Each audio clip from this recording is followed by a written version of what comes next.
Hello, and welcome to Flipping the Table. Today, our 101st episode features a conversation between Michael and regenerative rancher Loren Poncia, who with his wife Lisa owns and manages Stemple Creek Ranch, located in the borderlands of Marin and Sonoma counties in Northern California. They discuss the joys and challenges of running two ranches and a successful meat brand.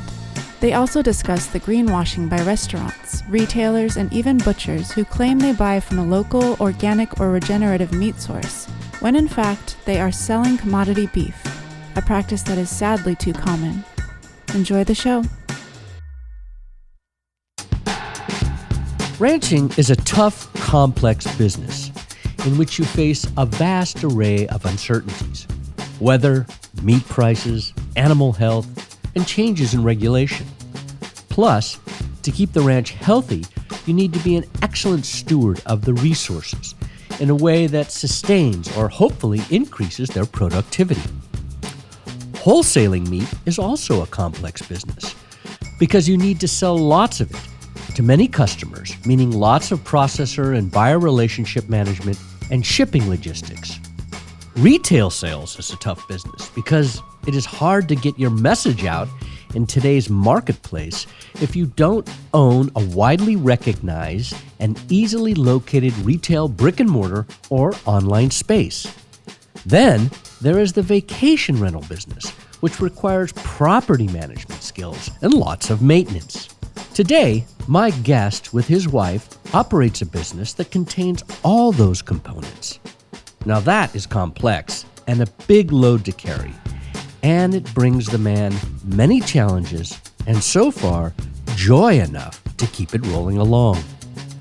Loren Poncia is from a family that has worked the same land in Marin County, California for nearly 150 years. Loren has taken a very interesting journey to get to the place that allows him to sell 2,000 cattle a year through his brand called Stemple Creek Ranch. In moderate traffic, his ranch is 35 minutes from my home. I will admit that I am a meat and fresh vegetables kind of guy, and that Stemple is my primary beef source.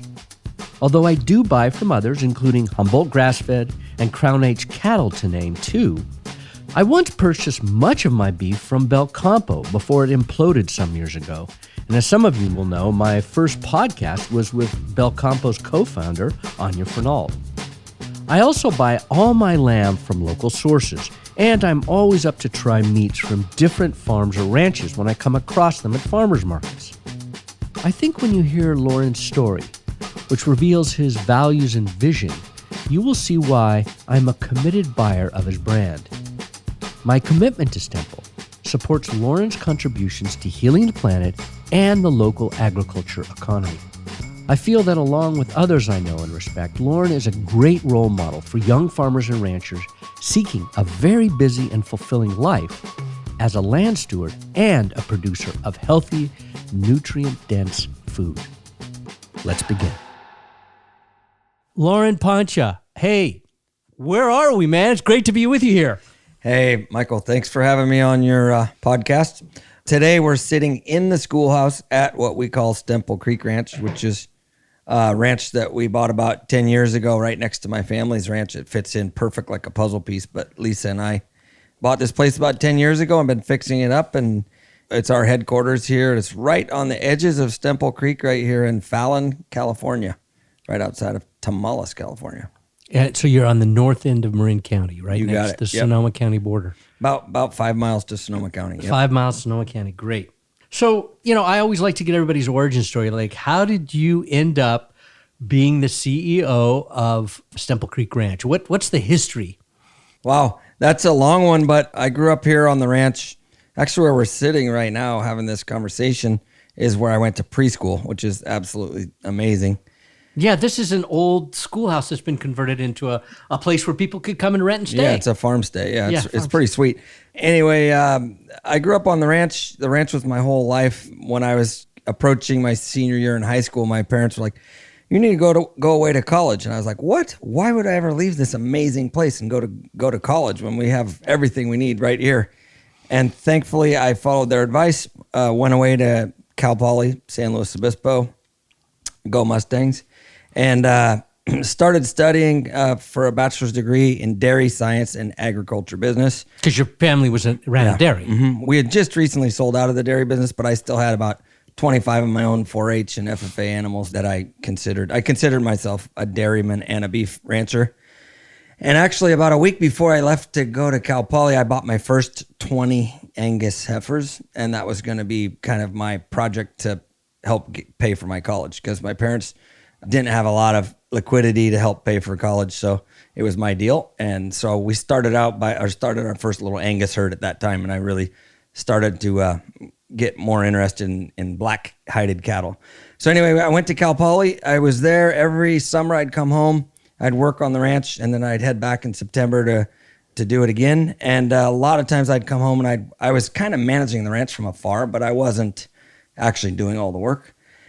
And my junior year, I realized, wow, I need to do an internship or figure out, because there's not economic opportunity for me at home, so I need to figure out something else. So I had some friends, and they said, you know what, you'd be great at sales. So I applied for some internships in the veterinary pharmaceutical world, and I got one of the internships, and I had a blast that summer running around from dairy to dairy all over the western, actually all over California and Nevada, and learned a lot, met a ton of people, and I realized I was good at sales.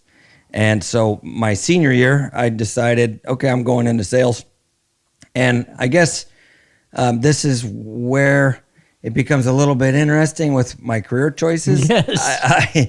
We have to do a senior project when you leave Cal Poly. Mm-hmm. And I did my senior project on a feasibility study of putting in an organic dairy on my family's dairy. And it made economic sense, and it was a good move at the time.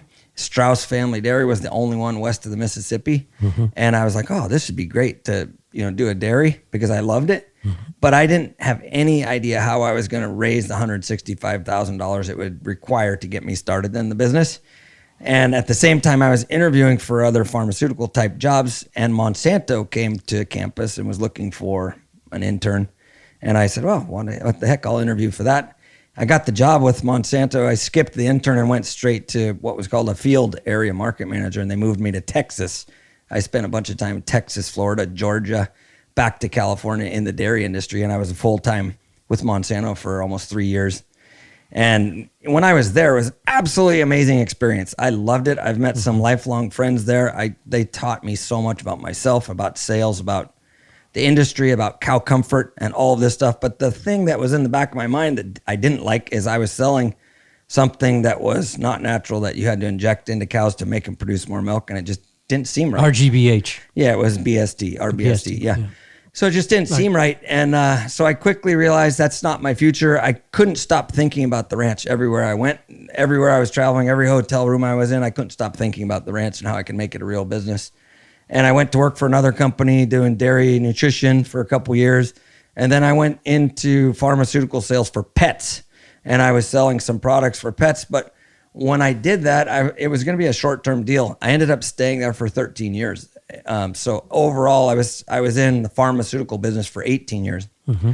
But when I was doing the pets business, I learned a lot about direct-to-consumer sales and consumer habits and all of that. And around 18 years ago, I was around 30 years old. I came home from working on the ranch one weekend. So when I was doing pharmaceuticals, I was also basically moonlighting at the ranch. Mm-hmm. But it wasn't really a for-profit enterprise. It was kind of like, I loved the ranch. I loved working on the ranch. I was trying to help my family stay in business and all that. And so I came home from the ranch one weekend to Sacramento and said, hey, Lisa, my wife, Lisa, I said, I would love to go back to the home ranch and try and make this a real business. And I'm perfectly fine if we try and fail, but we have to at least try. I don't ever want to wonder and ask what would have happened or what if. And so we scheduled a meeting with my mom and dad, and we met them in Napa. So they drove from Tamaulipas, we drove from Sacramento. We met in Napa, and it's kind of like a Hall of Fame meeting. Basically, we said, hey, we want to come home. We want to run the ranch, but quite frankly, we don't want to do it with you. We want to buy all your cattle and lease all your land, and you're going to make more money leasing us the land than you are right now. And thankfully for my parents, they said yes. And thankfully for me, obviously, and Lisa, they said yes. It might have been a relief. It was a little bit. I mean, there was some tension in the first 5 years with me and my dad, and just my management style and his management style. But my mom was happy and excited. Anyway, we moved over here to Novato, and I kept my day job, and she got a new job, and we started managing the ranch. And for the first 3 years, we sold conventional cattle to the conventional industry, to the highest bidder anywhere around the country. So we sold to Harris Ranch, or we sold to Coleman Natural, Lyman, Colorado. We sold wherever that we could do a never ever program that we would get the highest premium we could for a all natural animal. And we would get the data back from those cattle, and about 30% of them were getting sick when they'd go to the feedlots. And I was like, why in the heck are we doing this? They don't get sick at home, and they're getting sick when we send them away. And this doesn't really make sense. And I was a very conventional thinker, right? I'd come from Monsanto and conventional agriculture, and efficiency was really high on my list, not necessarily resiliency or anything like that, even though we were very resilient as a family and as an industry. I read the book, The Omnivore's Dilemma. And while I was reading the book, The Omnivore's Dilemma, I just like a light bulb went off in my head, and I said, what in the heck are we doing? We live right here in the Bay Area, and we are selling our beef cattle to somebody thousands of miles away so that they can fatten it up and then send it back in a box. Why don't we just give consumers what they want and give them grass-fed, grass-finished, organic beef? Michael Pollan would be very happy to hear that story. You ever told him? I've never met Michael Pollan. I hope to someday, and I know when he eats meat, he buys our beef. So that's at least that's what I hear from my customers that sell to him. Yeah. I'm sure he eats other beef too, but anyway, it was a really cool story. So we drew a line in the sand. We both had day jobs, so we could afford to keep all of our cattle for 1 year and not have any income from the ranch. And it was a big deal. It was a big risk for us because we were kind of on the whim of like, okay, who's going to buy these things? And I'm always a big believer, if I'm passionate about something, or if anybody's passionate, if you build it, they will come. So we put up a 5-page website, and we came up with a brand name, which is Stemple Creek Ranch. It's a relatively young brand. It was established in 2009.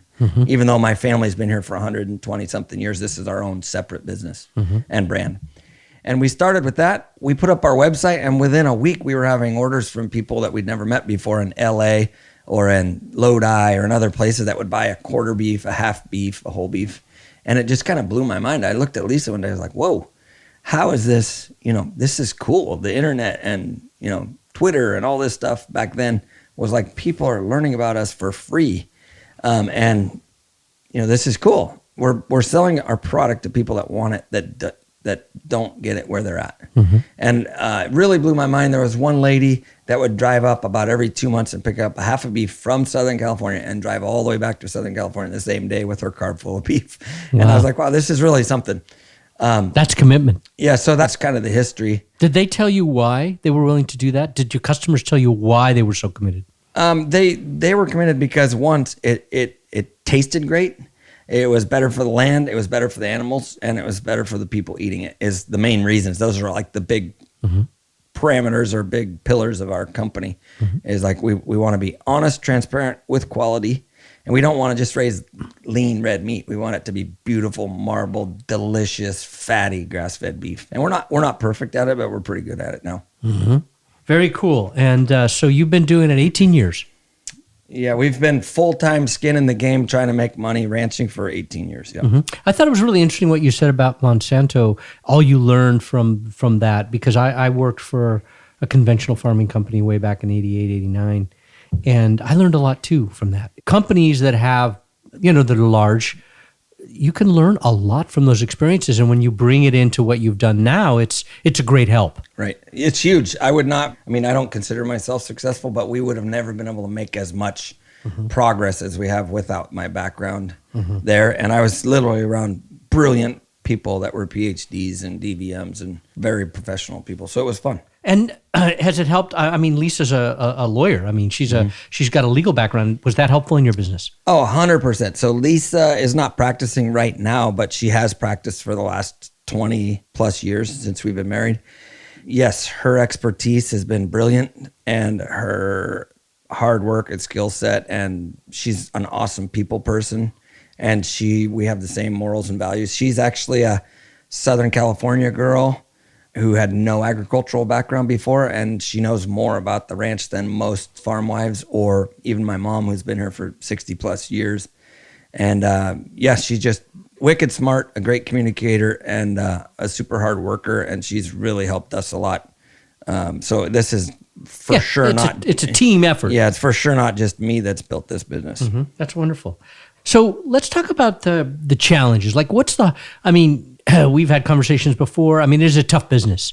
So talk about, how would you break down for people to understand what the challenges that you face are?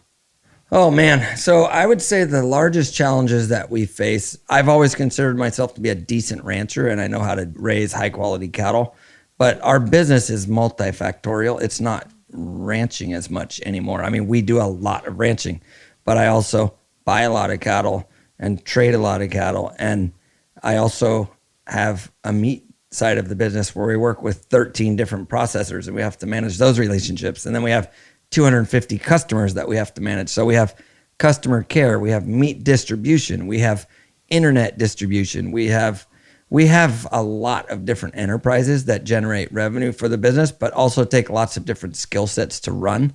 Yeah, you have a facility here for events. Yeah, I didn't even think about that. We have 4 farm stays where people can come to the ranch and spend some time. We do farm tours.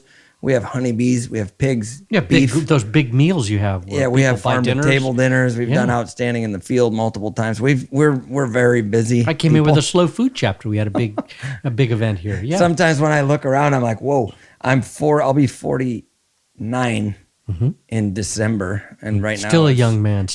Right now I don't think it's September, and I'll be 49 in December. And I look around, and I've had my head down working my tail off for the last 20 years, and I look around, and I'm like, this is pretty cool. What we've built is really cool, but I didn't even realize how cool it was until the last year. And I'm like, wow, this is awesome. And we've done a lot of it in a short amount of time, really, but it's taken its toll. It's definitely hard work, and I'm tired a lot of times because it's just nonstop. So, how many people does it take for you? How big is your team?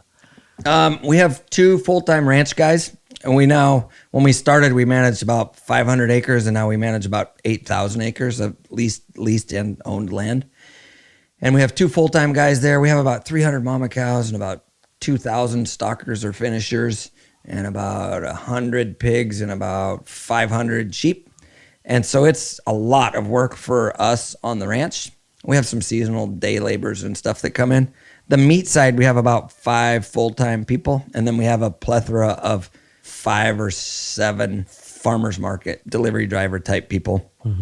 So I'd say our whole team on and off is about 15 people that work on and off in the business. And it's been really good. But like you were asking about the challenges, I mean, somebody has to manage those people. Yeah.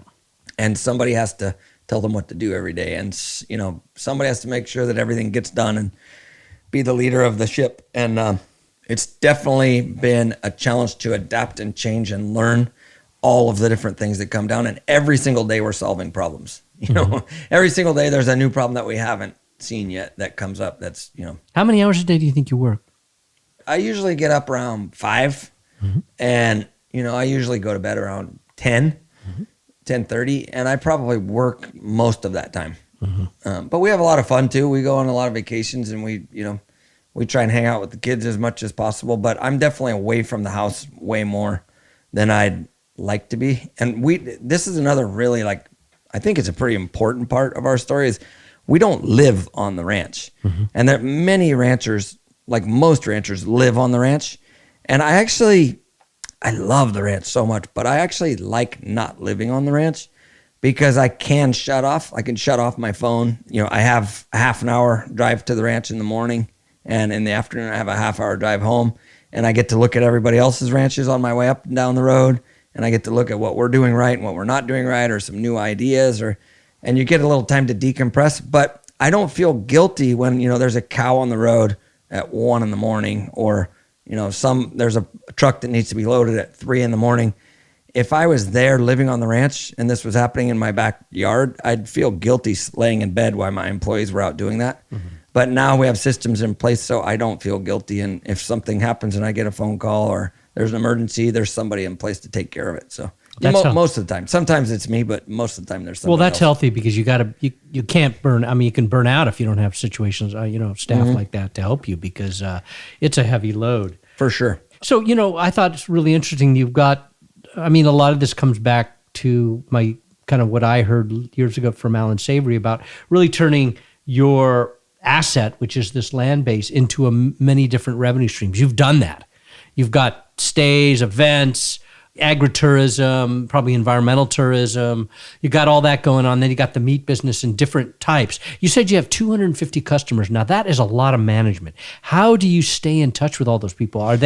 Is your meat so much in demand, they kind of take care of it themselves because they're in touch with you, or are you having to reach out? Well, we have 250 like restaurant or wholesale grocer type customers. And those, we have one person every Monday and Tuesday that, and a select email account that they reply to. Kind of a blast to everybody. Well, no, it's called sales@stemplecreek.com, and that's our wholesale account. So if people want something, they send an email to them. If I talk to people on the phone, I send an email to, and then there's somebody that inputs the orders, and then we have the team that puts it together and figures out how to get it delivered.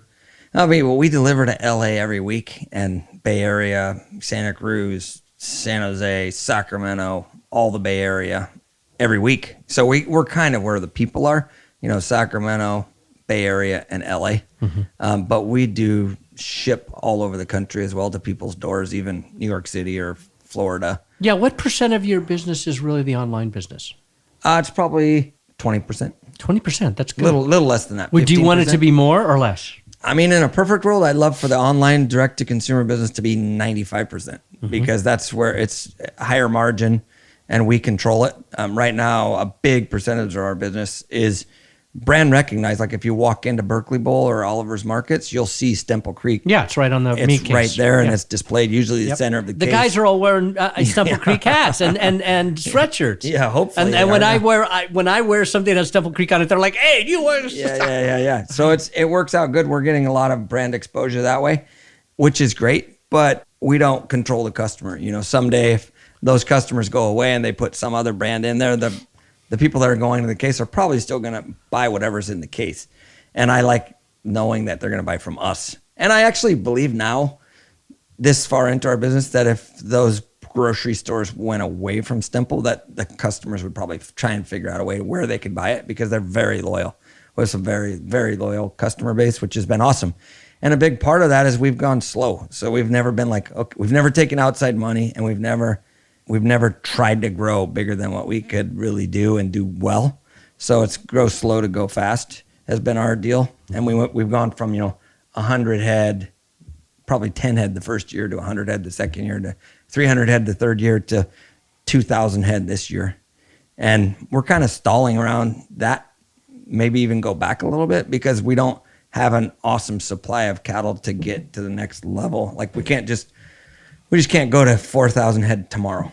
Even though the demand is probably there, we just can't do it. And is that because right now cattle prices are high and people are just selling them into the system, to the commodity system? Well, that's a huge reason why. There's not a big reason for ranchers to hold them back and try and add value to the cattle, so they can sell them at an auction and make a really good living, which is great for the industry. But it won't last, will it? No, it won't last, and it scares me a little bit that the price of meat will get too high and consumers won't. Yeah, they'll stop eating chicken or pork. Right. Yeah. Well, that's already happening. Yeah, it's happened. It's happened for years over and over, and it's repetitive. And so it's like everybody's excited about these high prices, and then we know the higher it goes, the lower it's going to go. And that's one of the reasons why we went direct to consumer and why we wanted our own brand, because we know what our margins are and we know what our prices are, and we know if we have to raise our price, we raise our price. And when you're selling whole loads of cattle on a video or whatever, you take it for the highest bidder, or you send it to an auction, you get whatever you get that day. I'm a businessman first, I'd say. I don't like not knowing, what the return on investment is going to be. So. So you said something interesting about the fact that how difficult it would be to go from 2 to 4,000. We talked just now about the cattle prices in the commodity markets, but do you believe there are a lot of ranchers that want to follow your path of regenerative organic? Are there ranchers out there that want to do that you know of? Is it easy to find them, or is it a challenge to find them? There is about 6 or 8 ranchers that I work with in and out every year routinely, and that's where the majority of my cattle come from. If I don't raise them here on my ranch, they come from either those ranches, we bring them to my ranch to finish, or I send cattle to their ranch and they finish them on their ranch. So I have about 6 or 8 guys and gals like that are really committed to it. I think when times get tough in the conventional world, I get more interest than right now. I won't say it's easy. It's never easy, but right now to get a high margin product, it's pretty easy at the sale yard. Mm-hmm. But over a 10-year period, I wouldn't say that's not the truth. So there's more and more people that are interested in working with us. I get calls all the time where people say, "Hey, I have these cattle or these cattle, or how do I work in your program?" But I would say this year I've gotten way less of those calls than I normally do. Mm-hmm. And when the market tanks, I'm sure it'll pick right back up, and and the other thing is we've just coming out of a massive drought, a 2.5-3 year drought, which people liquidated, and they don't have lots of extra cattle around, and the cattle that are there are worth a fortune. So. Mm-hmm. We hope you're enjoying the conversation. If you are, please rate our podcast and offer a review. Your voice will help us grow our listener base, which helps us sustain the funding to share these conversations with the people and organizations shaping a more just and regenerative future. A future in which the food and farm businesses are helping to solve the largest challenges of our time. So that reminds me of a previous conversation we had where you told the story about that incredible rain you got and how it convinced you that what you were doing in terms of your ranching practices. So why don't you talk a little bit about your ranching practices, describe for the people what they are, and then talk about that event and what you saw. We used to do what we called rotational grazing, and we'd go from field 1 to field 2, field 3, field 4, and that's what we did. We didn't go from field 1 to field 5 or ever. And now we do what we call pulse grazing. And it's kind of a term that I learned when I went to school at the Ranching for Profit School. I'm a big disciple of that school because I think every rancher or agriculturalist or business person should go to the school. It's a week-long school that really teaches people a lot about business and that we don't get in college or we don't get from our farms. I mean, some people are lucky enough to get it from their parents. I did not. Anyway, in that school, they taught us to pulse graze, and you could skip from field A to field Z. You go to the field that's ready to be grazed, and rest and recovery is vitally important. So right now, you could call it holistic managed grazing, you could call it rotational grazing, you can call it pulse grazing, you can call it whatever you want. But basically, we have larger numbers of animals that we rotate around the ranch to eat the best forage available at that time and to let a lot of the other pastures grow. And rest is the vital part of growing. It's also the vital part of diversity, allowing for diversity on the pastures. And then we want high impact for a short amount of time. So when the grass is growing fast, we move the cattle fast. When the grass is growing slow, we move them a lot more slowly. And that's basically our model. We also have a carbon farm plan. And by doing that, we fenced off all the riparian areas on the ranch. And we have 5 solar pumps that pump water to the tops of the hills that gravity flow to 40 water troughs. So we have about 100 permanent pastures here on the ranch, and we can rest stuff. Sometimes we rest stuff for, when I say stuff, pastures, we rest a pasture for 175 days. Wow. We're trying to rest everything for 60 days. Mm-hmm. We don't always get to that. But the more I get into this, every single year I learn more, right? And every single year is a dance with Mother Nature. It's never the same. Mm-hmm. And that's the exciting part, isn't it? It is, but it's also frustrating sometimes when we don't get what we want. But yeah, it's a dance with Mother Nature. And a lot of times I look at my fence or my ranch as a holistic context is like, if there was no fences, where would this herd of wild animals, which now is cattle, but if there was no fences anywhere around this place, where would they be this time of year? Mm-hmm. And I ask myself that question. It really challenges me to be like, would they be on top of Snowy Mountain? Would they be in the Sacramento Valley, or would they be on the Pacific Ocean?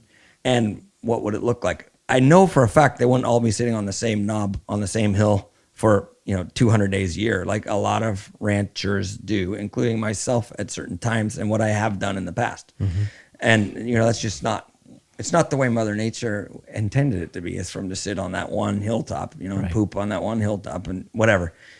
And so that's a kind of a description of what we do. And then we do leader follower with cattle and sheep. We have pigs, but the pigs aren't really part of our rotation because they're very aggressive on the soil. Yeah, they're hard on the ground, aren't they? Yeah, so we have pigs, but they're usually in sacrifice areas that we're planning on redoing. And so they really do a lot of disturbance for you. They do organized disturbance, but sometimes too much if it's the wrong time of year or whatever. Too much to my liking. And then we try and minimize compaction. Like compaction is a huge, huge component of soil health for us. And it's most of our land is compacted at one point or the other. And so we're trying to get air in the soil and life in the soil. And the way to do that is through biodiversity, keeping cover on the soil surface, having multiple species grazing, and getting deep tap roots into the ground. So we love chicory and brassicas and plantains, the things that have deep tap roots. And we love worms. So we put worm juice out on some of these fields. Do you spread compost? We spread a lot of compost. That's part of our carbon farm planning that we've done. And we're kind of almost to saturation point on what we're doing with compost because we've been pretty aggressive about it. But we definitely do that. So that's a big component. I mean, when you think about the state of California, if you thought about all the compost that would be needed to compost every ranch, do you think there's enough compost in the state to do it? I don't think there is right now, but I think there could be with the amount of food waste and the amount of waste that goes into landfills and the amount of, there could be way more compost. And I think there will be way more compost. Is it expensive for you? It's expensive to the point where I would not do it at scale if I didn't have programs like the Healthy Soils Initiative or California's Healthy Soils Program. Yeah, right. Which provides a subsidy for you, right? Exactly. That helps us, it takes a lot of the risk out of it for farmers and ranchers. And I would highly recommend everybody to apply for that program. I guess this leads to a really good point about an event that we had a few years ago, 2 years ago, actually, but we never get more than an inch or two. If we're lucky, we want an inch or two of rain in October. A lot of times we don't get it. And 2 years ago, we had 13 inches of rain in 36 hours in October. I remember. And it was like, what in the hell is this? And at the same time, it was like people like, oh, we got rain in October. And I felt really bad for my rice farmer buddies. And I felt really bad for some of my other crop buddies that hadn't gotten all their crop out of the ground. But actually, I felt really great for ourselves. We had foot-tall grass in December because we had all this warm weather from October until December. But the biggest thing that blew my mind is I went out in the rain. I loved it. I put my rain gear on my iPhone and walked around and observed. And I watched and I watched and I watched and I watched the creeks, the neighbors' creeks and my creeks and the color of the water that leaves the ranches. And it just blew my mind to the point where I was like, what we're doing is working. And this is unbelievable because we have one water source on this ranch that is 100% runoff that goes to a pond. And our pond didn't go up at all in this rain event. My God. And everybody else's pond that I talked to in Marin County was full. And I was like, holy smokes, this is actually... That means it's going into the soil. It's going in the soil. And I observed it with my own eyes there was sheets of water rolling off of the hills on this one property that we had a tenant on, just sheets of water rolling off of the hills. And it was brown water. And so soil erosion was active. And right next to it, literally the fence line right next to it, it was just soaking in. And I was like, whoa, this is blowing my mind. And it's actually what we're doing is working. And I was a little bummed, honestly, because we're in this drought and my pond didn't fill up. We got 12 or 13 inches. But the good news is the ground got saturated. We grew tons of feed. And the next 3 inches of rain, they didn't run off like on the surface, but it all soaked through the soil. And then the pond filled up. Just quickly, slowly. Yeah, quickly, okay, okay. Well, I mean, after those 3 inches of rain, you got enough. We had saturation point and it filled up. And I mean, I've always heard this from ranchers and I've seen it with myself is it's not how much rain we get, it's when it comes. And so these drought years have really taught me about that. We've actually had decent forage years, even in the drought, but that's because when the first rain comes and the last rain comes, they're vitally important. Whereas the ones in between, we don't need 10 inches of rain in January or in December. There's no sunlight It's cold. Yeah, like this this year, growing anyway. It was crazy this year. It was so slow because it was so cool. Yeah, this year was the exact opposite of last year. We had an absolutely horrible winter and spring where we didn't grow any forage. And then we got a very small rain in May, and it blew up. It was one of the best Mays I've ever seen. Actually, probably the best May I've ever seen. So it's pretty wild, but it's part of the dance, like we were saying. Yeah, it's very cool what you're talking about. Yeah, this kind of gets me to the thing because I can see it in you, the joy of the business. You know, it's a hard business. It's a very hard business, and it's exhausting and complex. It's really complex, particularly with all the different revenue streams you have to manage and all the different people you have to manage. But what gives you the joy to keep going? Oh, man. So there's a lot of pride in what we've built, and I'm not a perfectionist when it comes to look in my sock drawer. Nothing's going to be matched and it'll be a mess. But when it comes to my ranch and it comes to the pride around making it look good and be what it is, and the cattle look good and be what there is, and the meat look good and be what it is, that gives me excitement and keeps me going, and it's a pride thing.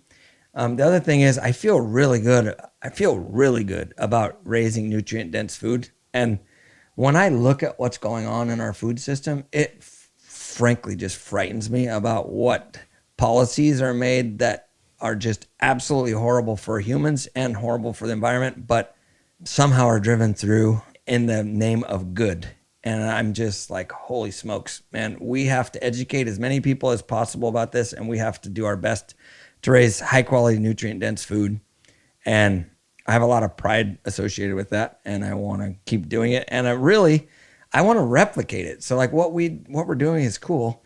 We have a means to grow it. We need more farmers and ranchers to want to do what we're doing. I'm happy to help educate them on it, or some of them might know it already, but I'm happy to help educate them or help. If there's a bunch of people, they don't want to market direct to consumer. They don't want to do that, but they're very great ranchers. They're better than me, way better than me at ranching, or way better than me at cattle. And I want to hitch my wagon to those kind of people and say, listen, I'm going to buy your cattle at a premium every year forever, as long as I can do this. And you raise them for me and I'll sell them for you. And we'll both make more money and live a good life and feel good about what we do instead of not knowing what happens next. So I don't know if I answered your question. No, yeah, you did. That's a good answer. So you answered the next question I had, which is you want to see other ranchers go into this business. As you know, we're working with a lot of ranchers right now on this project having to do with university and then more supply chains for regenerative meat. And what I've noticed is there's a lot of young ranchers, like next generation, your generation ranchers, who are taking over from their families, and they're the ones that are coming and being involved because they're thinking long term, like how am I going to make this work in a world where we have more droughts and all that. I mean, so you do want to see a lot more people coming into it. I mean, I think we have to have that. I mean, there's the old saying of the big get bigger and all that, and that's really true in a lot of ways, but I get this all the time, and I correct people because they say, well, you're a young rancher. You're the future. And I said, excuse me, I'm not a young rancher. I'm going to be 50 in 2 years. I mean, that's still, middle age, right? But young, like we need to get people that are excited about the business like I was, and I still am. But we need to get them that like 20 years old to be all excited about this and to think outside the box and figure out how they can make a living and do this full time and bring people back to the farms and ranches and run it like a real business, not run it like, hey, I got to go feed the chickens this morning. I got to go, like you can never go on vacation or can never, leave the ranch because the new generation, it's very few that want that lifestyle. And there is a few, they're like unicorns that they just want a ranch and they don't care. But there's a whole bunch that are millennials and younger that they want to start a chicken enterprise. They want leisure time. Yeah, they want a chicken enterprise. And after the 5th day of moving the chicken thing, they're like, oh, no, I'm not going to do that. I'm like, well, what? You were just talking about this for, for months and now you don't want to do it? Yeah, so we have to make it easy for these younger generation to want to come back and have systems in place to know how to build a real business to be able to supply nutrient-dense food to people. There's a couple of things that come to mind. One is you mentioned the Healthy Soils program, but also malt is a really interesting thing. Your father was one of the founding board members of Malt, the Marin Agricultural Land Trust. He just passed away. Condolences. I know that. I know that's a big thing. I saw the beautiful film of him, and we'll put it on our website so people can see that. Beautiful story about his life, what he did. I'm just curious about the need to bring these young ranchers. First of all, you were lucky in the sense that you inherited a ranch in a sense. I mean, you had access because your parents sold you their ranch. It's very hard to get into the business if you don't have land. So programs like MALT create a way to make the land more affordable by paying for the development rights. Sonoma County has a program similar. That seems like a good government program, a good policy anyway. Then you have the Healthy Soils program. You have the Water Use Efficiency program. There are different programs that are providing a way to lower the cost because it's an expensive business, capital intensive. Do you think these are the kinds of things we need more of in order to get more young people into it so it's less risky? I think yes and yes and yes. And yes, I'm blessed that I grew up in a family that did this because it gave me the bug to want to keep producing food. And so we have to expose kids younger. If you look at the school system and who's educating the school kids right now, it's not agriculturalists. It's, fake meat people, and the school teachers think cows are responsible for global warming. And it's like, holy smokes, what are the industry groups doing to help educate the educators that this is not the real cause of global warming? And if, how do you manage this? I mean, I try and use anecdotes in my day-to-day life with people. And when I do presentations, which is a lot, but my message needs to explode and get to everybody under the sun. Is like, I use an example of what happened the first 3 weeks after COVID when the world shut down. What happened to the sky? Everybody says, oh, the skies over China cleared up. What happened to LA? The skies over LA cleared up. I said, well, wait, no, you're saying cows are the reason for global warming, but the skies cleared up when COVID happened, and we didn't go kill all the cows. We didn't just go kill all the cows. They're still out there burping and farting, and guess what? That's not the problem. The problem, don't confuse yourself with this. The problem is fossil fuels and consumerism and us driving. And 9 billion people. Yeah, and us driving everywhere. Everybody has a car and driving.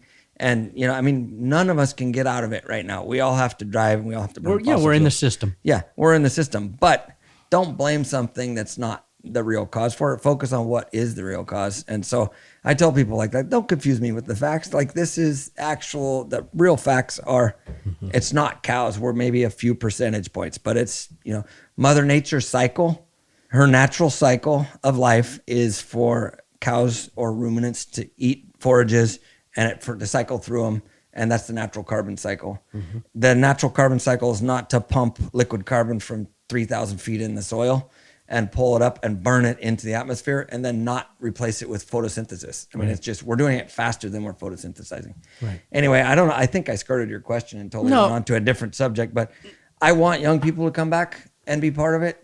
I think there's tons of opportunity. Like, I would welcome some young people to come and do an enterprise here on my land, even the land that we've purchased or the land that we're going to purchase someday or whatever. And my door's not getting knocked down. Like, people aren't saying, hey, can I come do a chicken enterprise? Or can I come do, which I would love it. But at the same time, I'm a businessman and I don't want to teach somebody how to do an enterprise that I'm not passionate about. I want them to go learn it from somebody else and then bring it to me and say, how can we do this? And I'll even fund it in some cases, I'll fund it or give them the land for free because I want the byproduct of it. Either the eggs or we can chickens vertically, are good, right? We can vertically integrate our business dramatically, either under the brand or not under the brand. I have one other question I want to get into because you and I had a conversation about this recently. I've been talking to a lot of people about it. This whole challenge of particularly restaurants, but also retailers and butchers who are greenwashing, claiming that they're buying regenerative meat from a local source or an organic meat from a local source, but in fact are buying commodity beef or commodity meats. I mean, have you experienced this? Do you see it? Do you think it's a big problem? Do we need to take that on? I think that it's definitely a problem in certain areas. I can't say that we've had a ton of that. We've had that issue before, but has it been like... It's not epidemic for you.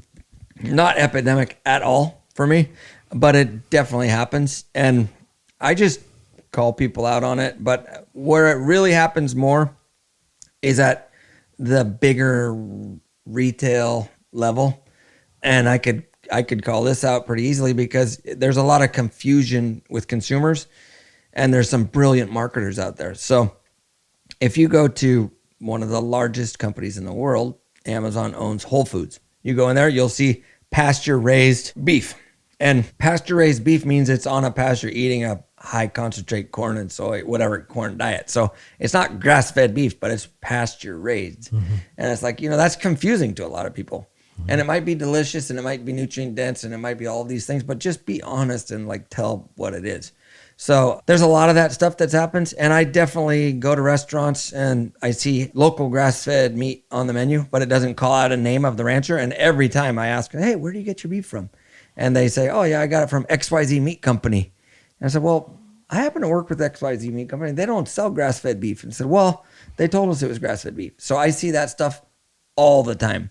What I don't see very often is people saying, hey, this is Stemple Creek Ranch. I have seen it multiple times, but I don't see it like this is Stemple Creek Ranch beef and it not really be Stemple Creek Ranch beef, or, oh, this is Stemple Creek Ranch beef and, the first day it is, and then 2 weeks later it's not and it's still on the menu. I've seen that, a handful of times, but oh man, I would love to say it's one of the highest priorities for me, but it's really not. The highest priority for me is teaching people about nutrient density and what they put in their mouth and how they vote, and they vote with their dollar. And if it's $1 more or, $2 more for a product that they can buy direct from a farmer or know that it's actually that product, that would be where I would focus. And I would also focus on supporting the people that support the small people, like the small ranchers like us. And we're not a teeny little grass-fed company doing 10 head a year anymore, but we're still a teeny microscopic company when it comes to beef. A lot of times people around here are like, oh, you guys are big. I'm like, well, actually, we're not even like we're teeny. We couldn't even fill one pen at one of these feedlots. And so I would support the people that support people like me, and support farmers and ranchers that buy direct from farmers and ranchers. And it's going to be a little more expensive, but well, you're making investing in a better world when you do it. You spend your money to invest in a better world and your own health. And the other thing, Michael, is the people that are greenwashing, like if they do, we have very educated consumers. If you do any bit of research, you can find out who's greenwashing pretty quickly. I hear about it all the time. I know who's greenwashing because I'm hearing it. And I don't need to talk about other people about that. Like I'm not going to throw stones, but the last part about this, if there's not a sign up at the end of your driveway that says what you're raising and who you're raising it for, and the farmer or rancher's not proud of it, then I would say, what the heck's going on, or is there greenwashing happening? And so I could drive by plenty of chicken places around here that nobody knows what it is that comes out of there, but it's multiple brands that come out of there. And what is it? I don't know. I have no clue. But why aren't you proud of it to say, hey, this is, this is what we're doing. Right. Yeah, exactly. So I want to ask you one last question, which is, how are people going to get your meat? How do they, if they want to buy direct, how do they find your website? What is the address? Oh, that's a great question. Thanks for asking it. It's www.stemple, creek.com. And you can buy whatever you want on there. We'll ship it direct to you around the country. Or you can buy a half cow, whole cow, pick it up here locally at one of our butchers. Or you can come to the farmers markets in Marin County on Thursdays and Sundays. Or we work with lots of local high-end retailers like Berkeley Bowl, Oliver's Markets, Petaluma Market, local gourmet type family-owned retailers. We're there. You won't see us in Whole Foods or Molly Stone's or Nugget, bigger chains. You won't see us there. Hopefully someday if we build our supply chain, we can go to those places and keep honesty, quality, and integrity, and we'll do it. Great. Well, I can say that, I have ordered online before. It's great. Comes in a great package, done quickly, done well. So I hope people will do that, and really appreciate your time. It's been a great conversation, and best of luck as you continue. Thanks, buddy. Thanks, Michael. Thank you for listening, and thank you to our sponsors, the Ladybug Foundation, Dan and Quincy Imhoff, Beth and Mark Wyatt, Cindy Daniel, and Doug Lipton. Roots of Change is a program of the Public Health Institute.